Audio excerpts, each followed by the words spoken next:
এই যে মামুনি, আরে অত তাড়াতাড়ি হাঁটলে যে হোঁচট খেয়ে পড়বে। আরে তাতে কি হয়েছে রাজা, পড়ে গেলে আমরা ধরে নেব, একদম লোক ক্যাচ। ওরে বাবারি, দৌড়তে গেলে তো আরো কাছে যেতে হবে, তাহলে আমরাও স্পিড বাড়াই। হ্যাঁ আরে মামুনি, আস্তে আস্তে, আরে আরে ছুটলে পড়ে যাবে তো, আরে পড়ে গেলে ব্যথা পাবে। এবার যে পালানোর পথ নেই মামুনি।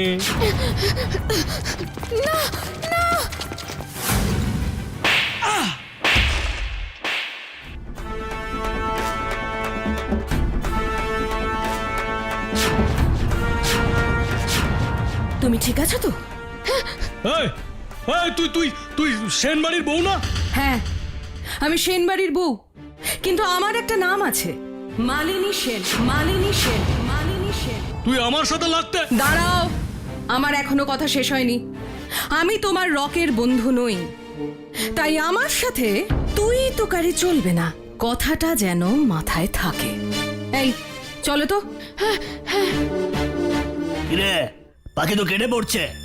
এই আগে এই বজ পাখির ডানাটা ছাঁটতে হবে, তাহলেই বুলবুলি এমনিতেই ধরা দেবে।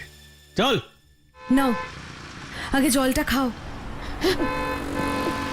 এবার তোমার বাড়ি কোথায় বলো? এবারে কি নতুন এসেছো? আগে তো কখনো দেখিনি। না না আন্টি, আমি এখানে থাকি না, এখানে আমি পিডি স্যারের কাছে ইংলিশ টিউশন নিতে আসি। পিডি স্যার মানে প্রিয়ব্রত বাবু তো? হ্যাঁ আন্টি। ঠিক আছে ঠিক আছে, তোমার কোনো ভয় নেই।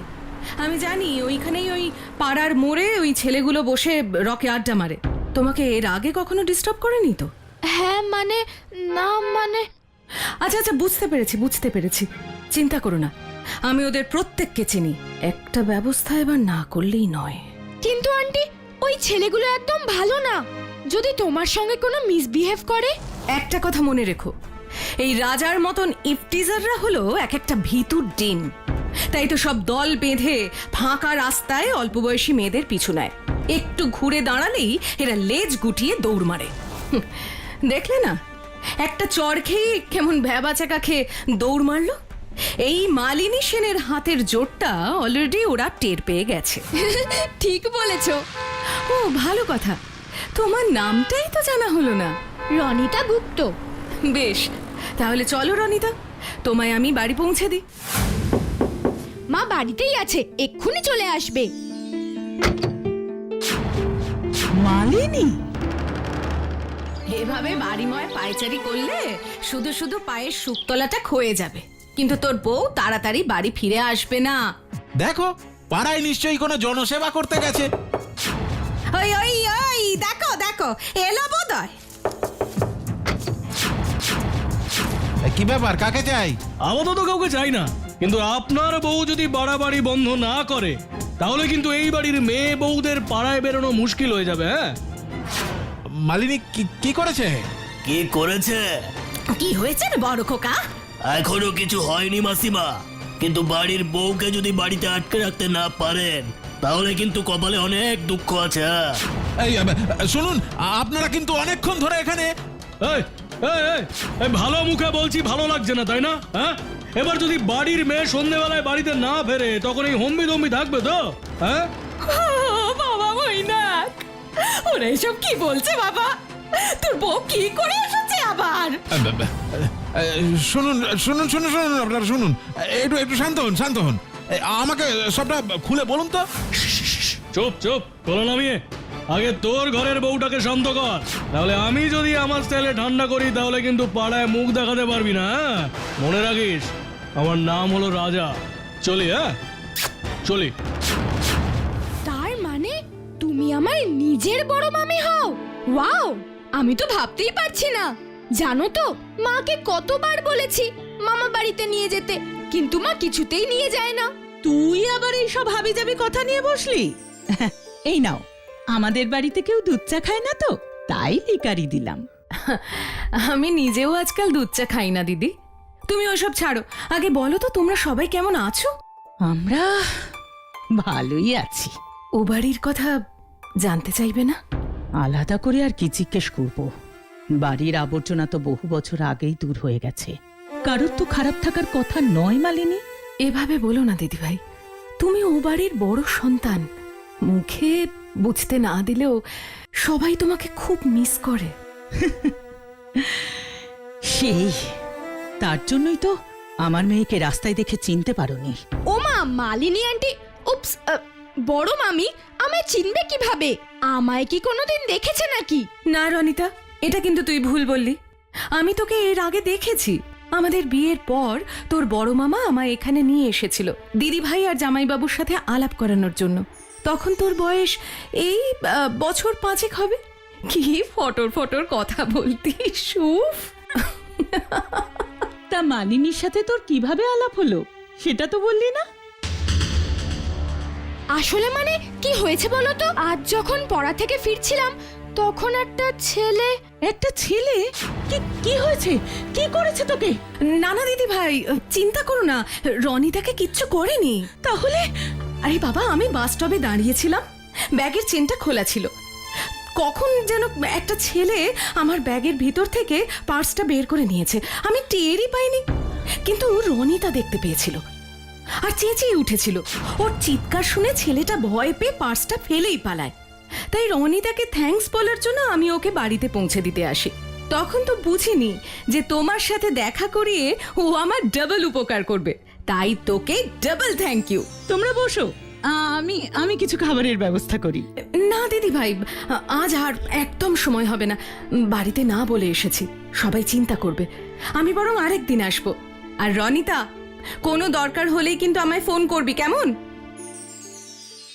এই সব কিছুর জন্য দায়ী হলো তোর বাবা, বুঝলি?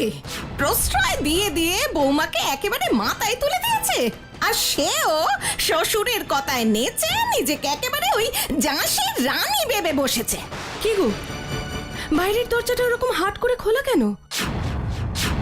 হাট করে খুলে রেখেছি যাতে পাড়ার সব গুন্ডারা এখানে এসে গুন্ডামি করে যেতে পারে, বাড়ির লোকেদের অকথ্য ভাষায় অপমান করে যেতে পারে। ওমা, কে এসেছিল? কাকে অপমান করে গেছে? কেন বৌমা, তুমি জানো না কোন গুন্ডাদের সাথে তুমি লড়াই করে এসেছো? ভুলে গেছো? ও, বুঝতে পেরেছি, রাজা এসেছিল বুঝি। বাহ, এই তো পাড়ার সব গুন্ডাদের নামও তো দেখছি মুখস্থ। তা কি গুন্ডামি করে এসেছো? মৈনাক, তুমি ভালো করেই জানো যে তোমার স্ত্রী কোনো রকম অন্যায় সহ্য করে না, আর অন্যায় দেখলে প্রতিবাদ সে করবেই। কেন, কি অন্যায় করেছিল সে? তুমি তো যাচ্ছিলে ব্যাংকে, তারপর কোথায় গেছিলে? আহা, এতক্ষণ তো ব্যাংকে লাগার কথা না। হ্যাঁ, আমি ব্যাংকে গিয়েছিলাম, আর ব্যাংক থেকে ফেরার পথে দেখি ওই রাজা একটা বাচ্চা মেয়েকে তাড়া করছে। আর তাই তুমি আগ বাড়িয়ে ঝাঁপিয়ে পড়ে ওই গুন্ডাটার সাথে লড়তে গেলে, তাই তো? কেন? কেন মানে? একটা অসহায় মেয়ের উপর অন্যায় হচ্ছে আর আমি তার হয়ে লড়বো না? দুনিয়া শুদ্ধ সব অন্যায়ের প্রতিবাদ করার দায় কি তোমার একার? আর তোমার এই প্রতিবাদ খেলায় যদি আমাদের বাড়ির কোনো ক্ষতি হয়ে যায়, তখন তার ক্ষতিপূরণ কি করে দেবে? একটা বাচ্চা মেয়ের পাশে দাঁড়ানোকে তুমি খেলা বলছো মৈনাক? আজ এই দুর্ঘটনাটা তো আমার সাথেও ঘটতে পারতো, মনির সাথেও ঘটতে পারতো, তাই না? না, ঘটতে পারতো না। আজ অব্দি কখনো তোমাকে বা মনিকে ওরা উত্ত্যক্ত করেছে? করেনি তো। কেন করেনি জানো? কারণ তোমরা সেন পরিবারের লোক, আর এই পাড়ায় সেন পরিবারের একটা সম্মান আছে। সেই মেয়েটির হয়তো সেই সম্মানটা নেই, তাই হয়তো রাজা সাহস পেয়েছে। বাহ, এটা তো খুব ভালো বললে। তুমি যে মেয়েটাকে চেনো না তাকে অপমান করছো। বড় খোকা তো কিছু ভুল বলেনি বৌমা। আজকালকার মেয়েগুলোর পোশাক আশাক দেখেছো? ওরকম পোশাক আশাক দেখলে পুরুষ মানুষের মাথা ঠিক থাকে? দেখো, সেরকমই কিছু হয়তো হয়েছে। আমি আপনাদের কথা শুনে অবাক হয়ে যাচ্ছি মা। যে ছেলেটা আসল দোষী তাকে ভয় পেয়ে একটা বাচ্চা মেয়ের মান সম্মান নিয়ে প্রশ্ন তুলছেন, তাও সেই মেয়েটার আসল পরিচয় আপনারা জানেনই না। আর আমাদের জানার দরকারও নেই। বাইরের মেয়ের জন্মপঞ্জি নিয়ে আমরা কি করব? কি বেশ, তাহলে অন্তত ওই বাচ্চা মেয়েটার নামে এমন কিছু বলো না যাতে পরে ওর পরিচয় জানার পর নিজেদেরও লজ্জা হয়। এই চুপ করো তো। লজ্জা আমার কেন লাগবে? লজ্জা তো তোমার লাগা উচিত। তোমার অ্যাক্টিভিটির জন্য সারা পরিবারকে বিপদের মুখে পড়তে হয়েছে। লজ্জা যদি থাকে তাহলে আগে এই বিপদের হাত থেকে আমাদের বাঁচানোর চেষ্টা করো। এখনই চলো আমার সঙ্গে, রাজার কাছে ক্ষমা চেয়ে এসো। আমি কেন ক্ষমা চাইতে যাব?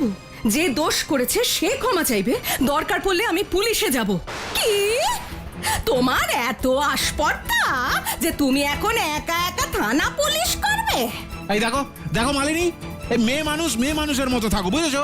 এই ছেলেদের সাথে সমানে সমানে টক্কর দিতে যেও না। টক্কর দেবই, টক্কর না দিলে অন্যায়ের বিরুদ্ধে জিতবো কি করে? পাড়ার আর বাড়ির দু একটা ছোটখাটো প্রবলেম সলভ করেই নিজেকে কেউ কেটা ভেবো না। একা মেয়ে মানুষ, তোমার ক্ষমতা আর কতটুকু? আমার ক্ষমতা কতটুকু সেটা আমি জানি, কিন্তু এবার মনে হচ্ছে এই একা মেয়ে মানুষের ক্ষমতার প্রমাণ তোমাদের দিতে হবে। বেশি জোরে ছুটতে যেও না, হোঁচট খেয়ে পড়ে যাবে। আর তুমি হয়তো জানো না যে যারা হোঁচট খাওয়ার ভয়ে ছোটা শুরুই করে না, তারা কোনোদিনও ফিনিশিং পয়েন্ট টাচ করতে পারে না। আমি মালিনী সেন, একটা অভিযোগ জানাতে এসেছি। আচ্ছা আচ্ছা, ঠিক আছে আপনি বসুন। খুব গুরুতর অভিযোগ স্যার, আপনি প্লিজ একটু শুনুন। তা কেসটা কি স্বামীর পরকীয়া নাকি শ্বশুর বাড়ি থেকে পণের জন্য চাপ দিচ্ছে? অদ্ভুত তো, আপনি তো আজব মানুষ। আমাকে আমার কথাটা বলতে না দিয়ে তখন থেকে নানান রকম প্রেডিকশন করে চলেছেন। হালদার, তুমি থামো। আপনি কিছু মনে করবেন না ম্যাডাম, আসলে এ ধরনের কেসই তো আমাদের কাছে বেশি আসে, তাই ও একটু আন্দাজ করার চেষ্টা করছিল আর কি। তাও যদি হয়, বধূ নির্যাতনের ঘটনাও কি যথেষ্ট সিরিয়াস নয়? হ্যাঁ, নিশ্চয়ই সিরিয়াস। কিন্তু অধিকাংশ ক্ষেত্রেই প্রথম দফায় অভিযোগগুলো ডায়েরি অব্দিও পৌঁছয় না, মহিলারা নিজেরাই পিছিয়ে যান। যাই হোক, আপনি আগে বসে আমায় পুরো ঘটনাটা ভালো করে খুলে বলুন তো। আমি বর্জরা লেনে থাকি। আমাদের পাড়ায় বেশ কয়েকজন ছেলে সারাদিন রকে বসে আড্ডা দেয়, আর রাস্তায় হেঁটে যাওয়া প্রত্যেকটা মেয়েকে নানান রকম খারাপ মন্তব্য করে উত্ত্যক্ত করে। বুঝেছি, তা আপনাকেও আজকে উত্ত্যক্ত করেছে, তাই আপনি এখানে অভিযোগ জানাতে এসেছেন, তাই তো? না, আমায় না। তবে আজ আমি ওই রাস্তা দিয়ে ফেরার পথে দেখি ওই দলের যে লিডার মানে রাজা একটা স্কুল পড়ুয়া মেয়েকে তাড়া করছে। রাজার সাথে ওর আরো দুটো বন্ধু ছিল। মেয়েটা প্রচন্ড ভয় পেয়ে গিয়েছিল। আমি গিয়ে ওকে বাঁচাই। জানি না আমি ঠিক সময় না পৌঁছলে কি হতো। যাক, বাঁচিয়ে নিয়েছেন তো, তাহলে আর আমাদের তো কিছু করার নেই।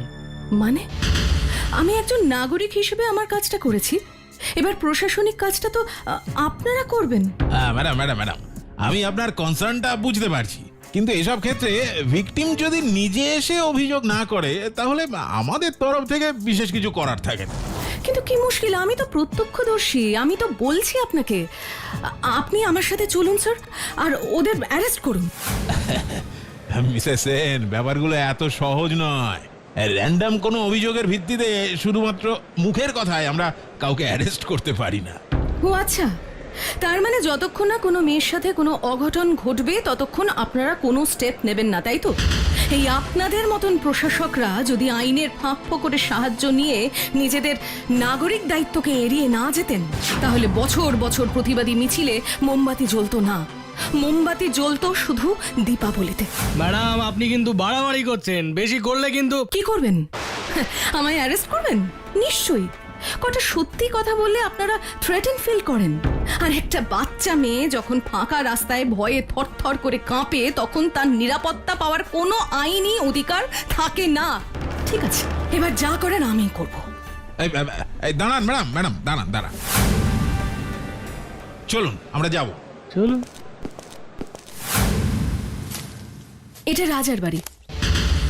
চলুন স্যার, ও নিশ্চয়ই ভিতরে আছে। আরে কি বলছেন ম্যাডাম, আমরা এইভাবে হুট করে কারোর বাড়িতে ঢুকে যেতে পারি না।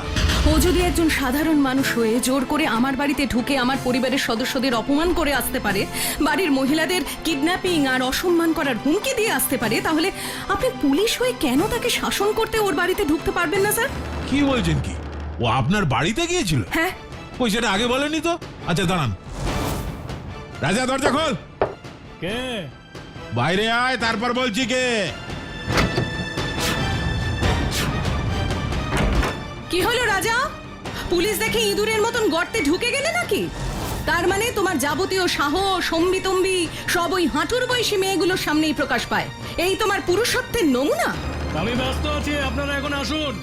তোমার কোনো চিন্তা নেই, আমার হাতে কোনো কাজ নেই, বা বলতে পারো তোমার মুখোমুখি হওয়ার থেকে জরুরি কোনো কাজ এই মুহূর্তে আমার হাতে থাকতেই পারে না। তাই শিগগিরই বাইরে এসো। বেশ, বেরিও না, কিন্তু একটা কথা মনে রেখো রাজা, তুমি যতক্ষণ না বেরোবে ততক্ষণ আমরা এখানেই বসে থাকবো। কি হয়েছে গো বৌমা? তুমি তো সেন বাড়ির বউ, তাই না? তাই এখানে পুলিশ নিয়ে কি করছো? আমি রাজার জন্য পুলিশ নিয়ে বসে আছি। ও মা, কেন গো? রাজা কি করেছে? ভয়ঙ্কর কাজ করেছে মাসিমা। একা রাস্তায় একটা অল্প বয়সী মেয়েকে পেয়ে এই, কি করেছি আমি? হ্যাঁ, কি করেছি আমি মেয়েটাকে? আরে আমি মেয়েটার গায়ে হাতও দিইনি, তার আগেই আমি তোমায় আটকে দিয়েছি, তাই তো? তার মানে তুমি নিজের মুখে স্বীকার করছো যে তুমি মেয়েটার গায়ে হাত দিতে গিয়েছিলে?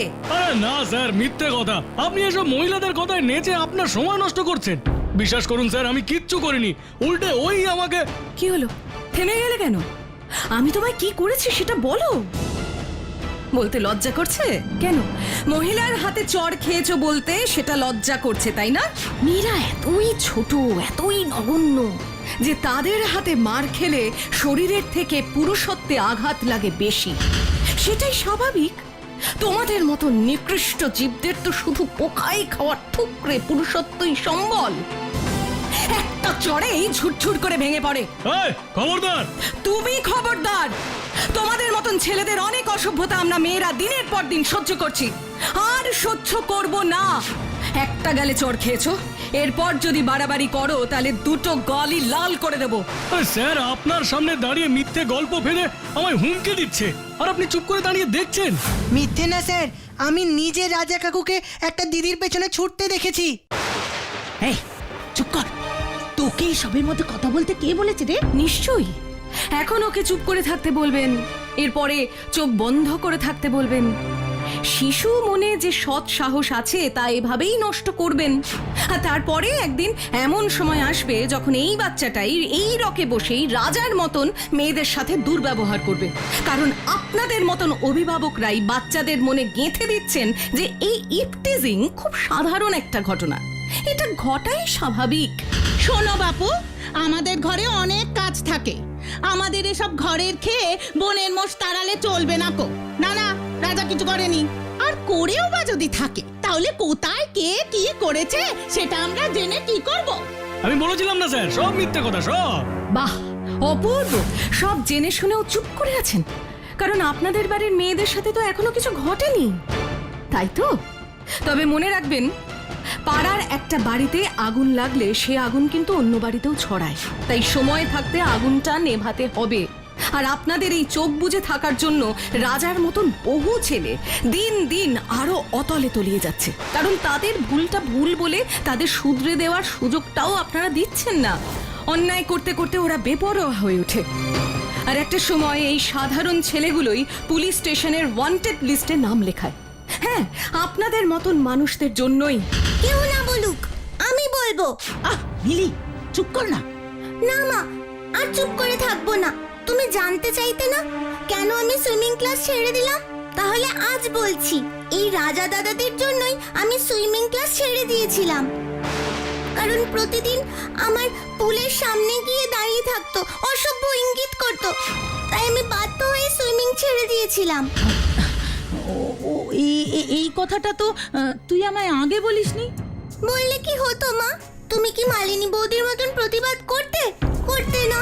এখানে কেউই করে না স্যার। পাড়ার অনেক মেয়ে এসব অপমান সহ্য করে, তাদের বাড়ির লোকেরা তাদের সাপোর্ট করে না বলে কেউ মুখ খোলে না। কিন্তু আজ মালিনী বৌদি যখন মুখ খুলেছে, তখন আমি নিজে লিখিত অভিযোগ জানাবো। আপনি ওকে অ্যারেস্ট করুন। আমার অনেক বড় ভুল হয়ে গেছে। আজ থেকে এই লড়াইয়ে আমি তোমার পাশে আছি, আমরা সবাই তোমার পাশে আছি। হ্যাঁ, আমরা সবাই তোমার পাশে আছি, সবাই তোমার পাশে আছি আমরা।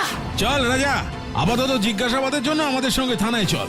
লিখিত অভিযোগ জমা পড়লে তোর নামে অ্যারেস্ট ওয়ারেন্ট বেরোবে। স্যার, স্যার আমাকে অ্যারেস্ট করবেন না প্লিজ। আমার মা অসুস্থ, আমি ছাড়া তাকে দেখার মতো কেউ নেই। এটা বদমাইশি করার সময় মনে ছিল না? কি করব স্যার, বেকার ছেলে, এত ইন্টারভিউ দিয়েছি এত জায়গায়, কোথাও কোনো কাজ পাইনি। লোকে দূর দূর করে তাড়িয়ে দিয়েছে। আমরা যেন একটা ফালতু, কেউ সম্মান করে না স্যার, ভালোবাসে না। আর তাই দুর্বলের ওপর অত্যাচার করে তাদের মনে ভয় তৈরি করতে চেয়েছো। কিন্তু একটা কথা ভেবেছো কখনো, এই ভয় কি তোমার সম্মান ফিরিয়ে দেবে? মায়ের কথা ভেবে তোমার দুশ্চিন্তা হচ্ছে, তার কাছে এই খবরটা পৌঁছলে কি অবস্থা হবে ভেবে দেখেছো একবার? মরে যাবে বৌদি, আমার মাটা মরে যাবে। চল চল, অনেক হয়েছে, চল। সেই তো ধরা দিলি, শুধু শুধু এতটা সময় নষ্ট করলি। হ্যাঁ চল, চলি মিসেস সেন। এক মিনিট ইন্সপেক্টর, আপনার কাছে একটা রিকোয়েস্ট আছে। হ্যাঁ বলুন না। আপনি রাজাকে ছেড়ে দিন। হ্যাঁ আপনি কি বলছেন মিসেস সেন? আরে এখন তো ওকে অ্যারেস্ট করতে কোনো বাধা নেই, অনেকে আছে সাক্ষী দেওয়ার জন্য। তবুও আমি আপনার কাছে রিকোয়েস্ট করছি, মানছি রাজা এতদিন অনেক অন্যায় করেছে, কিন্তু সেই অন্যায়ের প্রতিবাদ না করে তো আমরাও ওকে প্রশ্রয় দিয়েছি। আজ যখন সবার মনে প্রতিবাদ করার সাহস তৈরি হয়েছে, তখন আমি চাই রাজাও নিজেকে শুধরে নেওয়ার আরেকটা সুযোগ পাক। কি রাজা, নিজেকে শুধরে নেবে তো? নিশ্চয়ই মালিনী বৌদি, আমি আমার মায়ের নামে কথা দিচ্ছি আর কোনোদিন এই জঘন্য কাজ করব না। আপনি শুধু আমায় একটা শেষ সুযোগ দিন। দিতে পারি, কিন্তু একটা শর্তে। আমি যে কোনো শর্তে রাজি, আপনি শুধু বলুন। তুমি তোমার বাকি বন্ধুদেরও এই পথ থেকে ফিরিয়ে আনবে। কখনো কাউকে এমন অপরাধ করতে দেখলে প্রতিবাদ করতে এগিয়ে যাবে। অবশ্যই অবশ্যই, আমি যদি আলোর রাস্তায় হাঁটি তাহলে আমার বন্ধুদেরও আমি অন্ধকার থেকে আলোয় ফিরিয়ে নিয়ে আসব, এটা আমার প্রমিস। তা বললে কি করে হবে, এখন তো এটা আইনের হাতে। না হালদার বাবু, এখনো কোনো রিপোর্ট লেখানো হয়নি, তার মানে এটা এখনো পাবলিকের হাতে। রাজা তো এই পাড়ারই ছেলে। আমরা চাই আপনারা সবাই ওকে আরেকটু সুযোগ দিন। সবাই রাজি? রাজি রাজি রাজি, আমরা সবাই রাজি, সবাই রাজি। থ্যাংক ইউ মালিনী বৌদি, thank you very much. Thank you sir, thank you. চলো হালদার, তাহলে তো আমাদের কাজ আপাতত এখানে শেষ। তাহলে এবার আমরা চলি মিসেস সেন। আপনাদের অসংখ্য ধন্যবাদ। আসুন, আপনাদের গাড়ি অবধি এগিয়ে দিন। দেখেছেন তো স্যার, বলেছিলাম না মহিলারা শেষ পর্যন্ত থানার বাইরেই সব মিটিয়ে ফেলে। এই এফআইআর করার সাহসই দেখায় না। সব লড়াইয়ে তলোয়ার চালিয়ে জেতা যায় না হালদার, ও তুমি বুঝবে না। চলো।